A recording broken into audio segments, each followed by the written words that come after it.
I'm going to just do a little bit of history for you. My small business has now for decades really been focused on veterans policy. And I ended up doing a lot of work in and out of DC, although I'm from St. Louis, and all of my work in DC before I went there um, was volunteer.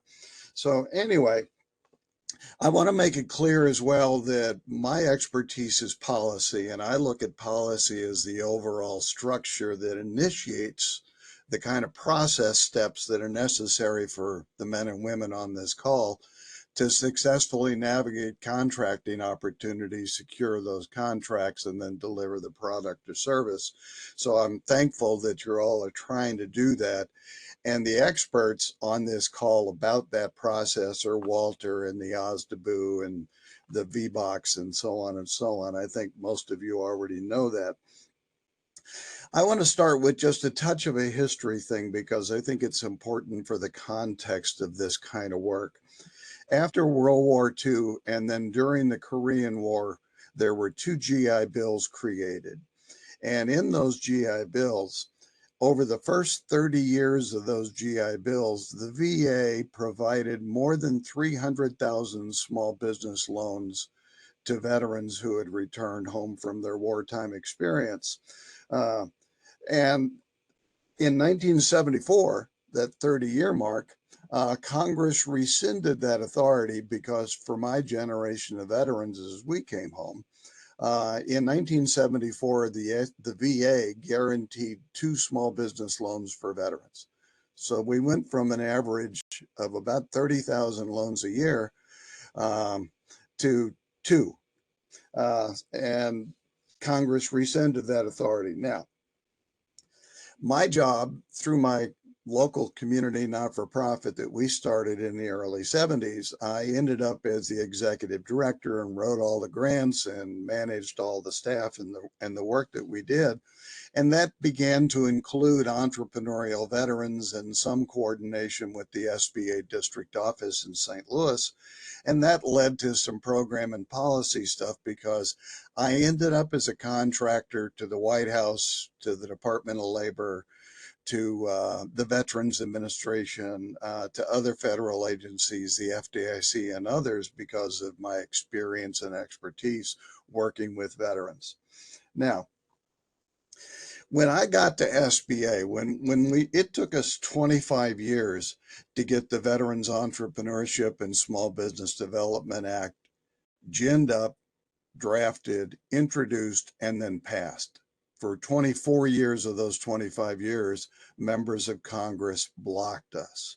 In 1999, Congress unanimously voted to recreate a veteran small business program, and that includes procurement for service disabled veterans. And I want to give a shout out here to a gentleman who's no longer with us, but his name is John Lopez. John was from California.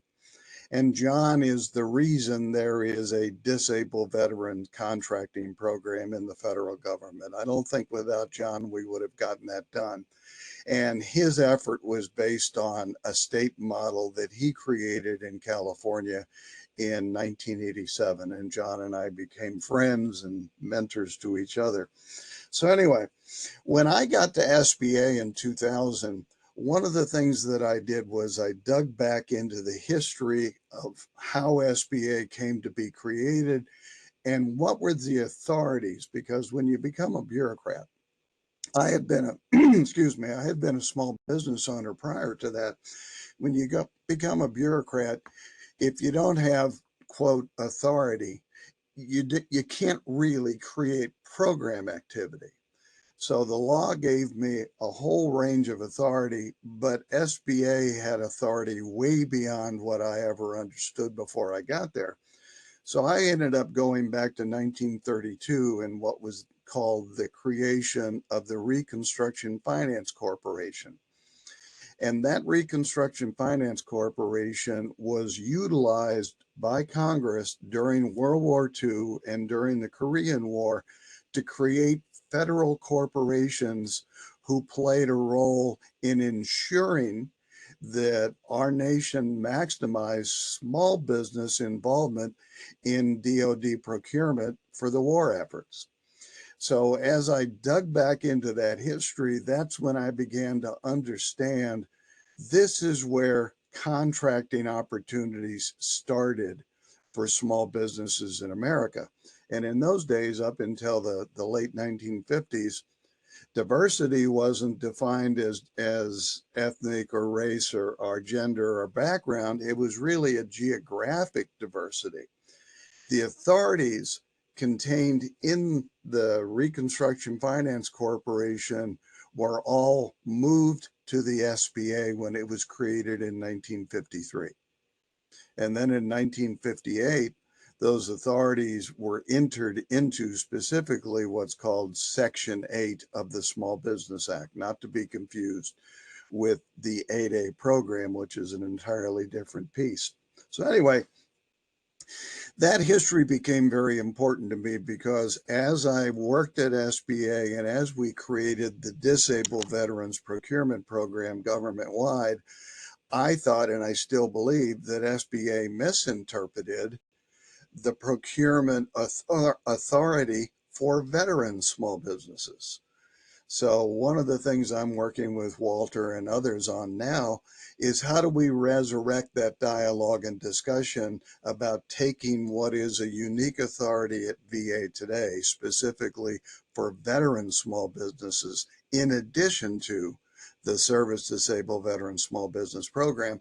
How do we take that authority and broaden it out across the entirety of the American government procurement system? That's what I'm working on.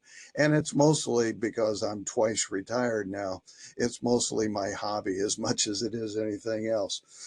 I'm going to give you one example of why these old stories are, I think, important today. In 1947, the VA guaranteed or insured 79,864 small business loans for returned veterans. So this is in 1947. So this is the World War II generation of veterans.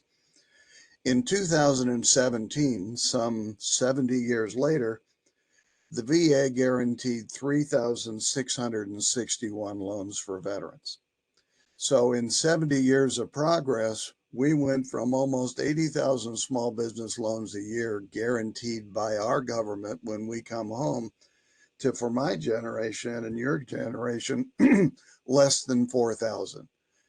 And anybody who has tried to start a small business understands that access to capital, or if you will, cash flow, is critical as you begin to start your business. And I think there's a huge gap in the opportunity base for the veterans that come home today who are entrepreneurs or want to be entrepreneurs, and they have no place to turn that at least makes sense and is supportive for them. So that's my history lesson. These are the kinds of things I still think about, and I'm grateful to be here in this discussion with you guys and gals this morning because I want to hear from you as well about how I can continue to play some role in helping to improve the opportunities, the processes, and the policies that drive your access to contracting and otherwise in your small business. So thank you. Bill, I want to thank you for sharing that information with us. For those in the audience that I haven't had the pleasure of meeting, as Curtis said at the top, my name is Walter Cotton.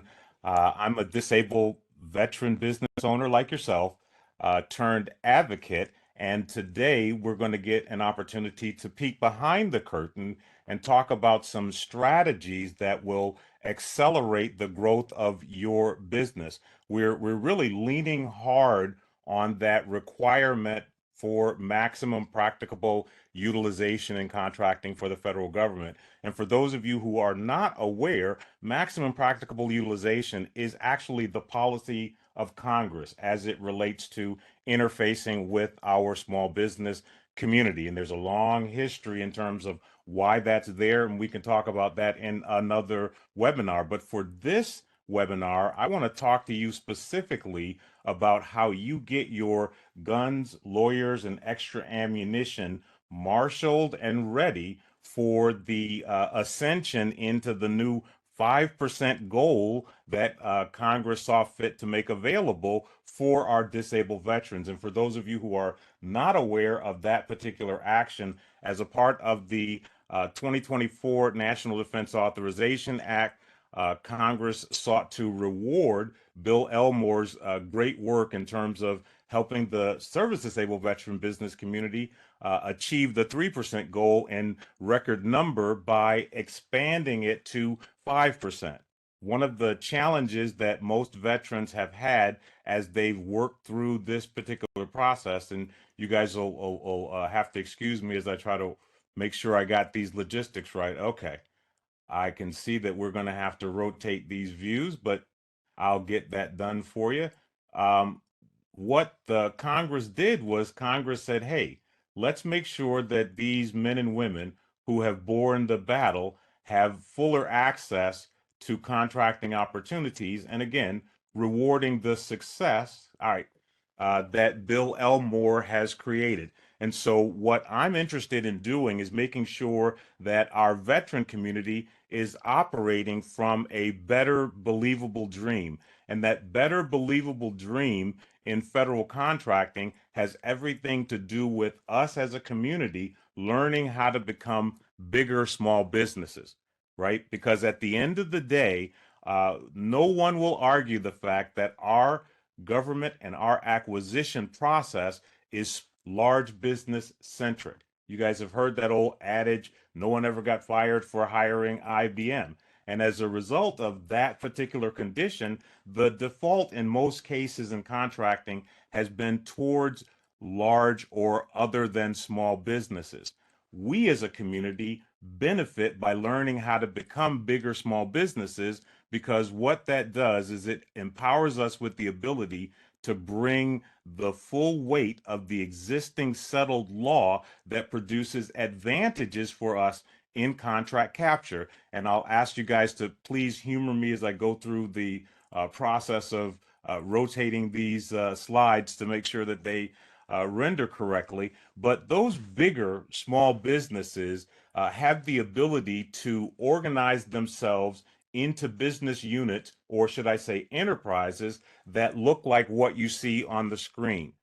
And you can accomplish the creation of these businesses by utilizing a strategy that I had the luxury of popularizing throughout the federal space, which is the joint venturing business model. And I tell people this statement often. I did not invent the joint venturing business model. I just popularized it through the veteran community because of necessity. Now, this slide here, I think, kind of encapsulates everything that people like Bill and myself have done to unleash this superpower that you have access to. And what this slide speaks to, the upper left-hand slide, speaks to the fact that Bill and myself and a small cadre of brothers have done everything that was necessary to ensure that the playing field and acquisition moved from its equality space to an equity space, which means small businesses and, more importantly, disabled veteran and veteran small businesses have an equal seat at the table. Those legislative changes have unleashed a superpower that empower you with the ability to more fully take advantage of contracting opportunities. And those contracting opportunities I am promoting should be targeted towards helping us revitalize our defense industrial base, as well as our national security industrial base. As a part of this presentation, I'm going to show you more than $3 trillion worth of new market opportunity that you're not made aware of very often. And those market opportunities are only available to those organizations that learn how to utilize strategic alliances to become bigger small businesses. And it doesn't matter whether you utilize the mentor protege program or affiliation exemption, you have to utilize mechanisms to create that capacity, that capability to handle the requirements that are on your customer's desk. If you do that effectively, that's where you're able to bring the power of existing settled law to work for you. And the settled law and policy that I'm specifically pointing to is the rule of two, right? That's under FAR 19502B, which requires the contracting community to do market research and eliminate the availability of small businesses before they can employ a full and open competition. Well, if you understand the methodologies that I teach, you are able to create a gap between the contract action and the contracting community's desire to take those contracts large business. Now, let me go to this next slide, which I think will be kind of revealing on some levels because for my participation in this, I go back over 20 years of advocacy, and I didn't become an advocate in the federal space because of desire. I became an advocate because I had no other choice. And the picture that you see on your screen now actually came from what was then the Veteran Business Journal. And for those of you who are old or historians in the federal contracting space, you know that the Veteran Business Journal morphed and became what most of you today know is or as NAVOBA. Well, back then, what I did was I was able to take the strategy I'm going to share with you today and use it to capture my first contract, which was an $8 million service disabled veteran award. That was during a novel season. But the thing that I did, which was dissimilar to what the next guy would have done, instead of keeping that private knowledge to myself, I got together with Billy Jenkins, who actually was a gentleman that Bill Elmore introduced me to, and my friends over at the American Legion. And we went around the country on my dime and advocated, we evangelized the good news of service disabled veteran joint venturing. And as a result of educating our community to that capability, it made a tremendous contribution toward us achieving that 3% contracting goal in the shortest period of time. Now, this slide right here is the cat's meow. It provides everything that you need to know about the system that we are sharing with you, which is utilizing the joint venturing business model. And to explain that model to you, the service disabled veteran or veteran owned business commingles their capability with a partner that has the solution mix. It has the scalability, it has the organizational size and past performance that the contracting officer is looking for, and they can join that into a LLC, right? And that LLC becomes the preference owning service disabled veteran or veteran owned entity that is able to leverage the regulations and laws and policies that you see on the right hand side of your screen. And these are powerful, right? Settled law that are immutable, right? So if you come qualified as a bigger service disabled veteran owned small business, you're able to take advantage of that second bullet, which requires the contracting officers to do market research. And in the event that when the contracting officers go through that market research, they identify two or more small businesses, and in this case, we're talking about service disabled or veteran owned small businesses that can do the work. The law says that they shall set that work aside for small business competition. That is a powerful, powerful tool that we have within our toolkit, that your ability to become a bigger small business empowers you to leverage towards the market opportunity. And as I said, that market opportunity is a little bit over $3 trillion. And I'll show you where that $3 trillion worth of non-speculative market opportunity comes from. But you're hearing a lot of additional talk in the theater right now about taking this rule of two capability and expanding it to other vehicles. Like right now, OM or the Office of Federal Procurement and the White House recently issued a memo which also expands that rule of two to multiple schedule awards. So the MSAs now, those major IDIQs that have multiple participants, both small business and large business, now are obligated to do market research within that small population before they can make task order awards under those contracts. And for those of you who are aficionados, right, you're not just new entrants in this space, you understand the strength and the power of what I'm pointing your attention to. So if you are a small business contractor on, let's talk about the VA IT 42 next gen contract, and they issue a task order under that contract, under this new set of regulations, they first have to eliminate you before they can issue that task order to the large business community to take advantage of. If you are smart enough and you get yourself in a position where your organization is razor sharp and tiger tough, you're responsive and responsible, you put yourself in a position to be the default awardee for those kinds of contract actions. My interest is in making sure that you have the tools, knowledge, and resources that you need to take the fullest advantage of those contracting actions. And one of those reasons, if you will, why this is really important for me right now is because we have a significant need to replenish our defense industrial base. And it's my position that the patriot, him and her who has borne the battle, are in the best possible position to make sure that that stockpile, that those resources and that supply chain, if you will, is fortified with solutions that have a greater probability of working. And I'm just going to throw this back to a day when we had let me see, what do we call them? War profiteers that were sending products and services into our theater that did not work. I mean, many of you have heard the old stories about the men and women that were in the field in Vietnam and they had their M16s jamming up because the ammunition didn't work.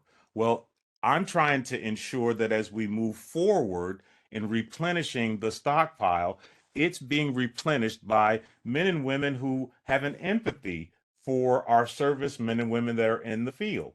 And therefore, they're bringing that extra measure of interest, that extra measure of consideration to the work that they're delivering so that we make sure that we are delivering products that work.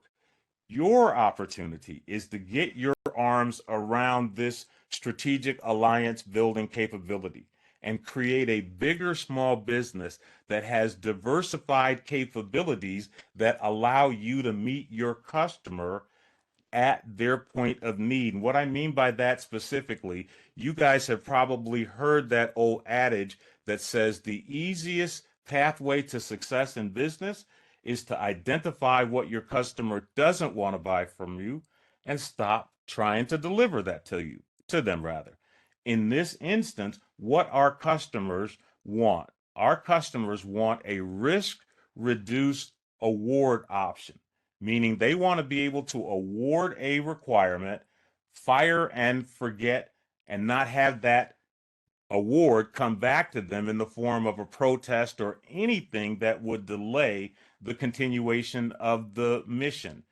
You all are empowered with the ability to deliver those kinds of solutions in this market season that the contracting community would adhere to. And for those of you who happen to be multi-preferenced, and what I mean by that specifically, you are a service disabled veteran that have a contracting program connected to you, and you are also small disadvantaged business in this season where the president is trying to ensure that we reach 15% small disadvantaged business by 2025, you would be the least risk option for a contracting officer who is trying to achieve that goal. And if you have not heard already, there is legislation moving through Congress right now to hold the agencies accountable.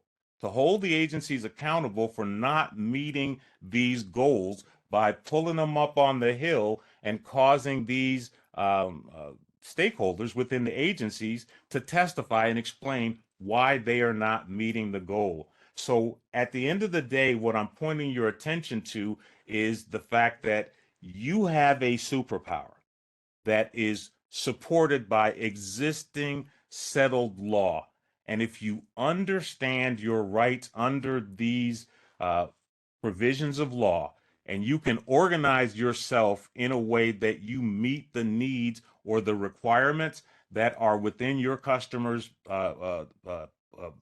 point of interest, you put yourself in a position to be the preferred, dare I say, the only award choice for those customers. And if I can, and I want to see if I can do this real quickly, I want to see if I can show you what the market opportunity actually looks like. So bear with me for a second because I'm going to try to share another screen here. And if the creek doesn't rock and the wind doesn't blow, I was able to do that. Hopefully you all are seeing my screen right now. And what you're looking at is one of the many contracting analytics tools that you can get out there. In this particular instance, this is GovTribe.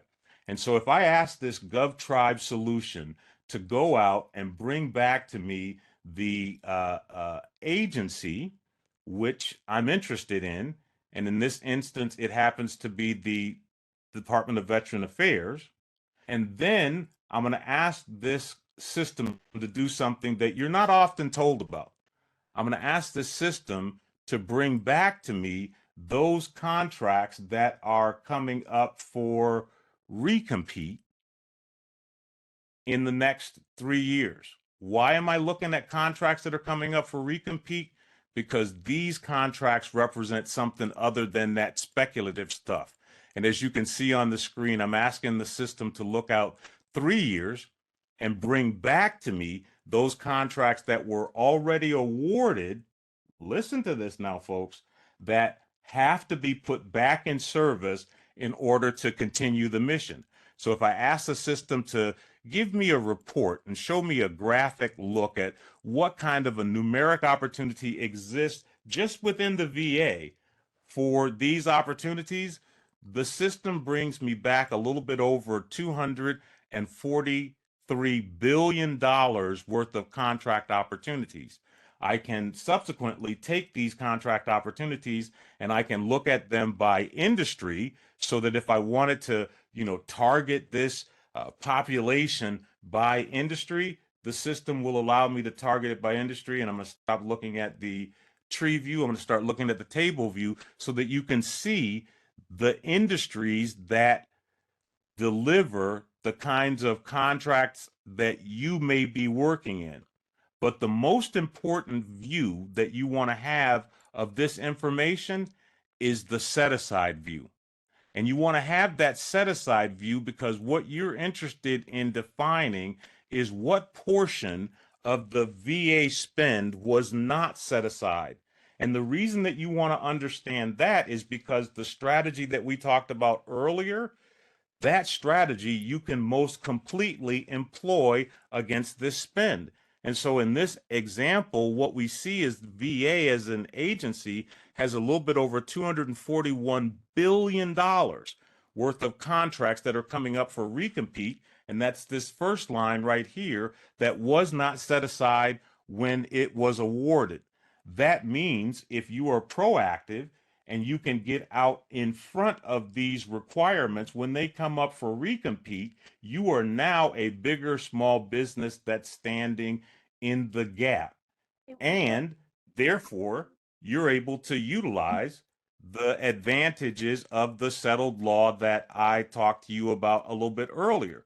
What Bill is endeavoring to do, which is one of the reasons why I so support him, is he's trying to take the advantage that we enjoy within VA under Public Law 109461, which is the Veteran First Act, which says veterans and service disabled veterans have priority within the agency, and he's trying to expand that whole of government.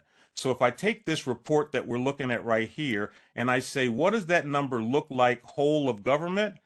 It brings back over $3.3 trillion worth of contract opportunities, wink, wink, that were awarded and are coming up for recompete and have to be put back in service to support the mission. Walter, 3 trillion of can I that interrupt for a was second? not set aside. So if you're smelling what I'm cooking here, I'm suggesting that a slight shift in your business model, a slight shift in the way you look at these contracting actions, put you in a position to take your desired share of that $3 trillion worth of contracts whole of government, or the 241 billion that we looked at only in the VA. And suffice to say that we still have some work to do within the Veterans Administration, where we already own this Uber advantage, because if you look at our performance within the Veterans Administration, we're running at about $9 billion on average of veteran awards. That leaves another $46 billion of contract actions that you can have access to if Mr. you Cox, can I'm become sorry to this interject. bigger small business. hey, And Walter, as a can matter you of hear fact, us? we've got some people over talking, so please Uh, mute Oh, no, your it's mic if you're actually, not Walter. talking. Hi, Yes? Walter. Can I interrupt for a second? This is Anna Ehrman. I just wanted to let folks know on the previous slide, because you were using GovTribe, for those that do not have a subscription to a paid government data source, there are free resources where you could do very similar kind of research. You could use USA Spending, you could use sam.gov, and we do have other training on that. So everything that you said is great, but it doesn't mean that for folks that do not have a subscription, they can't get to that information. So please proceed. Thank Absolutely. you. Thanks. Thank you, Anna. Appreciate that clarification. So to bring this whole conversation to a close and open the floor up for conversation or questions, I'm going to reinforce the fact that if you're smelling what I'm cooking here, right? This is the season for us as veteran and disabled veteran business owners to come to the employ of our government in a way that they need us, right? They need us to revitalize the industrial base as we go through the process of reestablishing our advantage in the theater of battle. And a lot of people don't recognize that our greatest deterrent globally as a fighting force is deterrent. Our strength and everyone's awareness of our strength is one of the greatest deterrents to any type of a kinetic battle. And I want us to make sure that him and her who bears the battle moving forward has all of the resources to ensure that they are going to be successful. The last slide I'll share with you before I open this up for questions is an opportunity for you to have a free 30-minute Ask the Expert session. And because this is recorded, I'm going to put in the chat the unique discount code that those of you who came to the webinar have to use to get access to this. I understand that we had over 1,500 people registered for this event, and I can guarantee you that thousands of them will view it online. But those of you who are early adapters should be rewarded for taking your time out. And so I'm going to put that chat or that code in the chat that you'll have to include with your request for an invitation. And with that, Curtis, I'm going to go ahead and turn it back over to you and open up the floor for questions. Awesome. Thank you, sir. I appreciate it. Let's start off. Question for you. Is sam.gov the only place to find federal contracts? Are there any other links?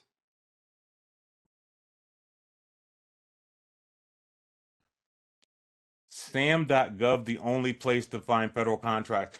As Anna pointed out very efficiently, there are several free utilities out there like usaspending.gov, probably the better analytics tool for you to use to find contracting opportunities. But sam.gov is kind of the default repository, which took over from the old approach that the government used to use for advertising their contracts. And as Anna pointed out, there are many paid tools that you can use to find that same information.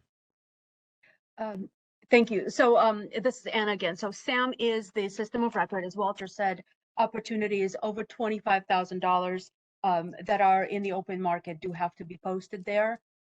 There are some that do not go on SAM, and Walter had mentioned one instance, that is the multiple award contract vehicles, otherwise known as IDIQs or GWACs.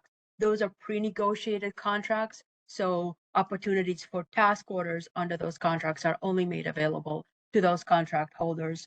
The other type on the bottom of that scale are the simplified acquisitions and the micro purchases, the buys under 25,000 that do not have to be posted. Some of them you could find on reverse auction sites, such as Fed Connect and Unison Marketplace. And some of those micro purchases are just doing good market research and letting government folks know when what you have and marketing yourself. And if they have a need for a small item, for example, catering a breakfast for 10 people or ordering $500 worth of pens or something like that, then they could just do the market research and buy that without having to formally publish it. Thank you. That's a good point in addition. And there's another enormous population of opportunities that also don't make it into advertising. And those are those opportunities that are within what's known as the micro purchase threshold, right? Those are the $10,000 and below purchases that are traditionally made on a procurement card. We have the luxury of having the gentleman who has introduced the de facto solution for that particular area joining us in next month's webinar. So those of you who are interested in figuring out how you crack the micro purchase threshold arena, please join us for that session. Thank you, Anna, for that contribution. Curtis, next question. Absolutely. Is there a dollar amount associated to the 5% target that you mentioned earlier?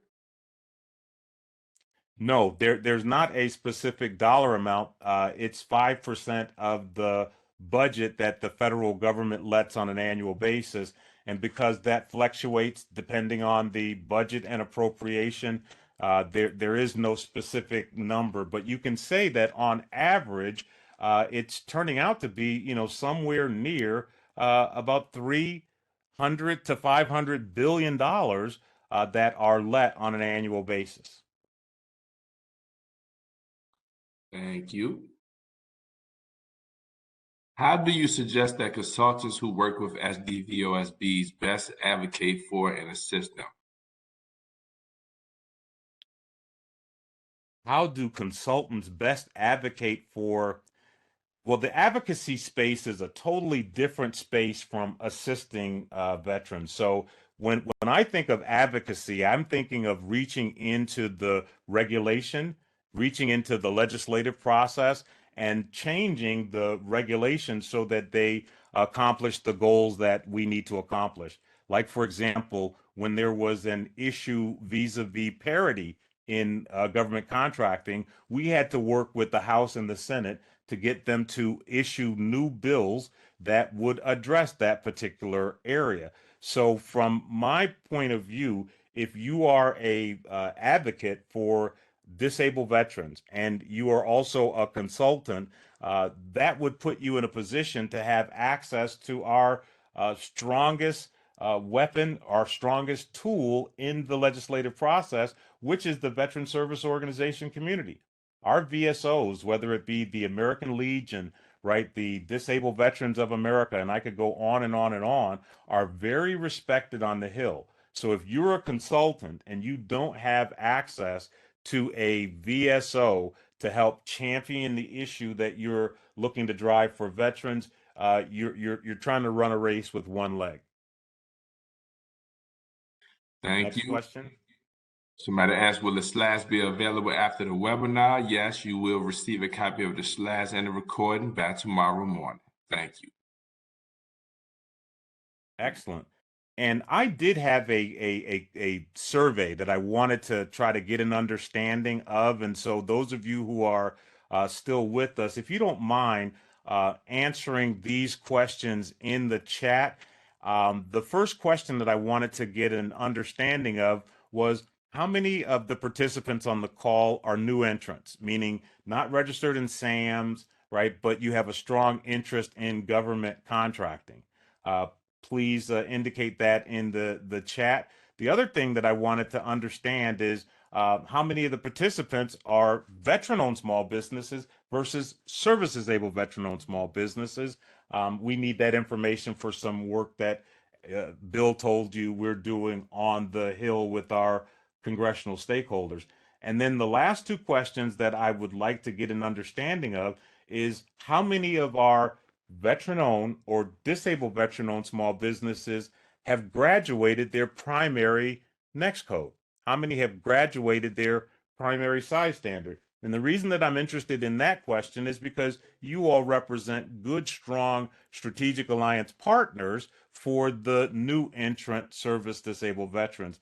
And then finally, how many on the call are none of the above, right? How many are not veteran, not service disabled veteran, but business owners?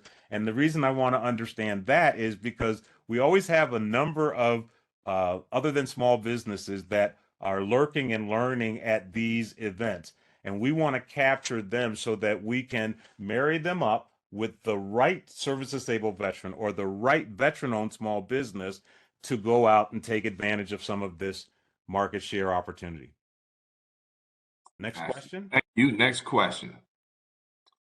Is the 5% SDVOSB requirement for SDVOSB prime contract dollars, or is it also inclusive of other than small businesses subcontracting to SDVOSBs? The 5% is specifically for prime contract award to SDVOSB.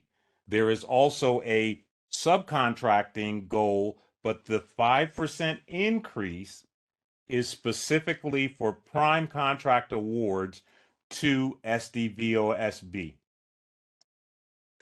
There's actually the subcontracting goal with this bill is also 5%. So they are two separate goals that the government is trying to address. Thank you, Anna. Somebody asked, so should I change my formation structure to LLC? I'm a sole proprietor now.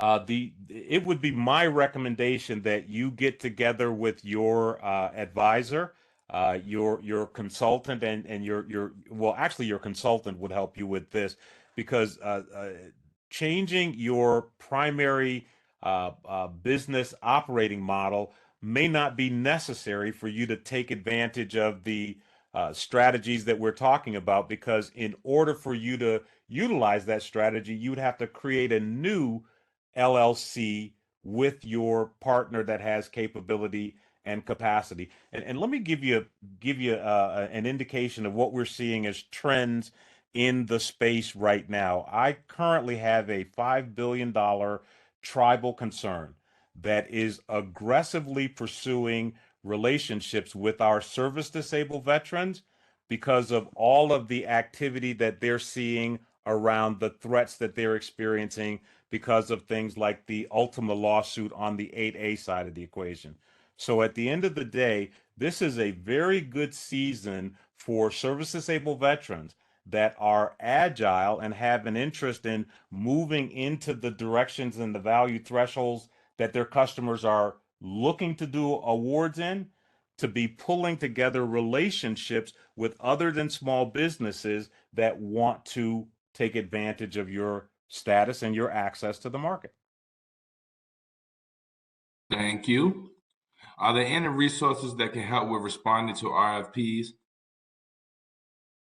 Well, there are a number of resources out there that cost money, right? There's a cottage industry out there that is built around helping those businesses that don't have a competency in responding to RFPs respond. But what I recommend and what I advocate, which is why I promote the joint venturing business model, you, in 99.9% of the cases, when you create a strategic alliance with a going concern that has capability and capacity in an industry that you don't have, that own capability and capacity in, those organizations have a proposal response capability and they have excess capacity within that proposal response group.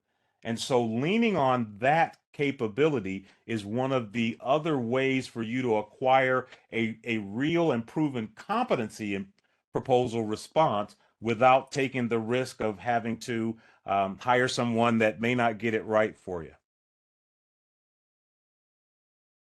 Thank you. Got a question. When is the discussion going to occur to have SBA recognize SDVOSBs as disadvantaged business enterprise?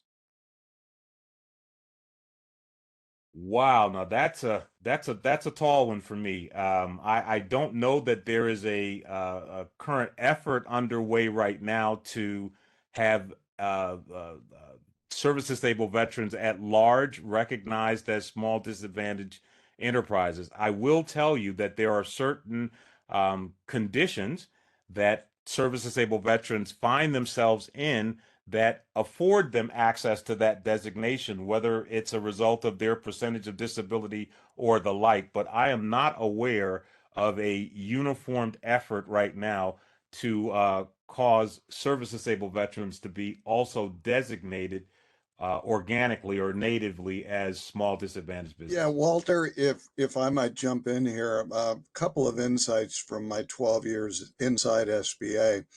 And one is that there are disabled veterans and veteran small business owners in all of the other procurement programs already, but they've designated themselves as a woman-owned small business, for example, for the WOSB goal. Now, what I would suggest is one of the things that happened before I went to SBA was the Paralyzed Veterans of America had petitioned the SBA for the inclusion of disabled veterans and other disabled people to be included into the 8A program as a presumed social economically disadvantaged group. And SBA turned down that request from Paralyzed Veterans of America. But the point there is, and Walter touched on it, if you want to help organize an effort to try to secure that inclusion that way, you simply need to start talking to people about it. There are two advisory committees at the SBA that advise not just SBA, but the White House and Congress about their policy recommendations. So one starting point would be to contact the Office of Veterans Business Development, inquire about how do you engage with, track, if you will, look at the annual reports that those two advisory committees produce that go to Congress and go to the White House and go to SBA and the administrator. And if that's a recommendation that you can get other people behind you with that, perhaps you'll get it done. That's really, from the policy perspective, some of the venues that are out there and available to you to use right now. Thank you, sir. Next question. I got two questions here asking about the code. And can somebody put the free code in the chat? Can you put the free code in the chat, Mr. Cotton? Yes, sir. Consider that done. I just did that a few seconds ago, so that code is in the chat. And please include that in the subject line of your request for the meeting because I'll be very diligent about not allowing those people that don't have it in the subject matter to participate. Thank you. Is there a requirement for SDVOSBs to control 51% of awards when partnering with a partner? That is a core fundamental requirement of any type of a strategic alliance that seeks service disabled veteran or preference owning award. The regulation requires that the preference owning organization meet two fundamental criteria. One, they have to uh, own 51% of the enterprise, and that's something that you can clearly delineate in your articles of incorporation or the LLC documentation. But the other component, and this is one that a lot of people miss, the preference owning organization also has to have control. They have to have control, the ability to demonstrate that they control the enterprise. And I see a lot of protests sustained because SDVOSBs have allowed their partner to create a operating agreement that siphons control away from the service disabled veteran. So to say it succinctly, Curtis, the two criteria are: one, yes, the preference owning organization has to be the majority owner of the LLC or of the partnering enterprise, and the articles of incorporation or the operating agreement for the LLC must clearly delineate that the preference owning organization, the service disabled veteran in this case, has the ability to control. And I usually achieve that by making sure that they're able to make all major decisions for that enterprise. Thank you. Curtis, let me jump in a second. This is Anna Ehrman again. So first of all, I want to thank Walter and Bill for sharing fantastic information. In reference to the previous question, I couldn't find my unmute button fast enough. Any conversations, any other appointments or meetings beyond this presentation, that is between you, the small business owners, and our presenters. So those are outside the auspices of the VA. So those are certainly not endorsed by the government. So just want to let you folks know this information we have reviewed and we are in concert on. The other one is up to the business owner's own decision and time. So thank you. Please proceed. Thank you. Who is the tribal concern? The tribal concern that I was talking about a little bit earlier is the Potawatomi Indian tribe.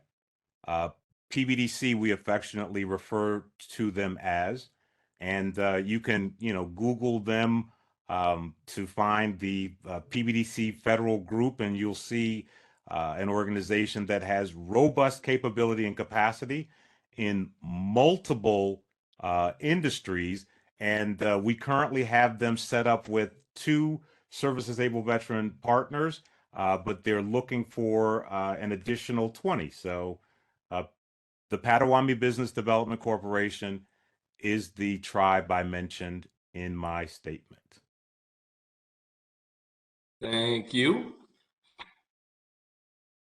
I'm very interested in how we can reach these Native American organizations.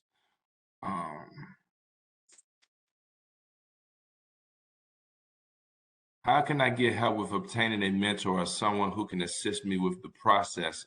I'm brand new to this, but I have my minority small business, disabled vet certification. I need guidance.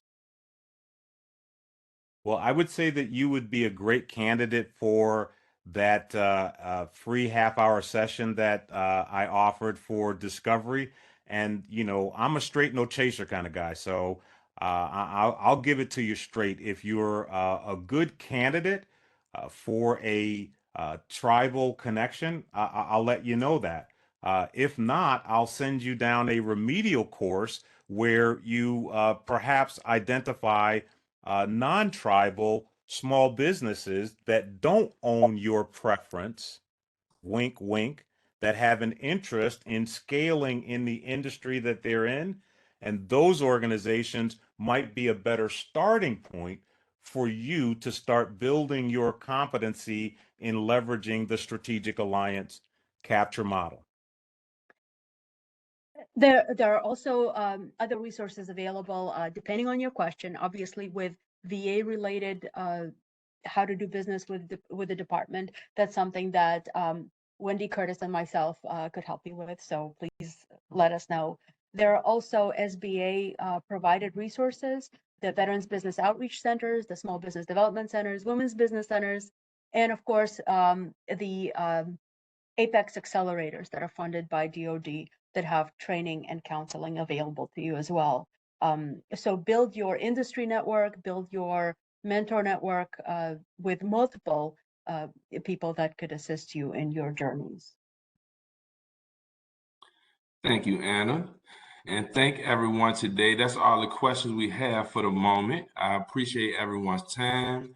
Thank you, Walter. Thank you, Bill, for your time, your efforts in this wonderful presentation. I hope everybody have a wonderful day. And if we didn't get to your questions, I will go through them later, and I will actually send them to Mr. Cotton if it's something that we did not answer. And feel free to please contact us at stratcom, OSDBU.gov if you have any questions, or feel free to email us. Thank you, and I hope everybody have a wonderful day. Until next time.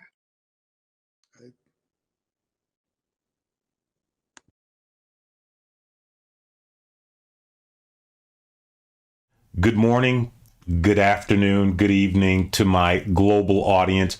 Walter Cotton back at you with another installment of My Patriot Report.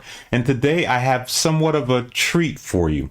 It's not often that you have an old professional friend, much less a accomplished professional friend like the one I'm going to introduce you to today, come to you and say, hey, bruh, I've got some unfinished work that I need your help with. And in this particular instance, we're talking about one William Bill Elmore, who happened to be the first Associate Administrator of the Office of Veteran Programs for the Small Business Administration. And to say that in a succinct way, Bill was the first individual that they brought in to head up the Veteran Business Office once they passed the 3% contracting goal. Well, Bill came to me recently and said, hey, Walter, I feel that I left some unfinished business that I'd like your help with. And that unfinished business was specifically to assist him in creating a contracting program, a numeric contracting program for veterans.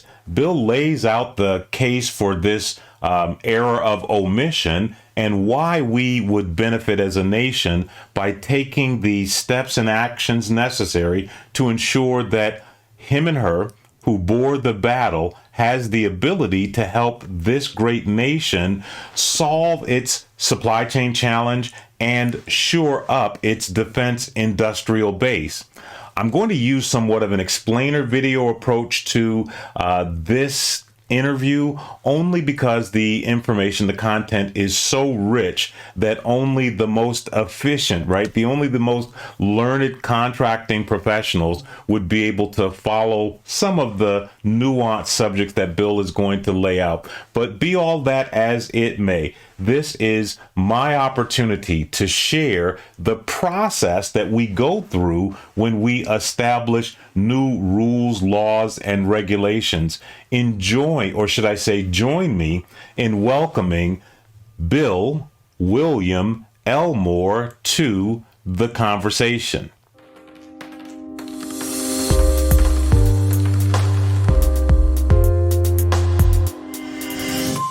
Okay.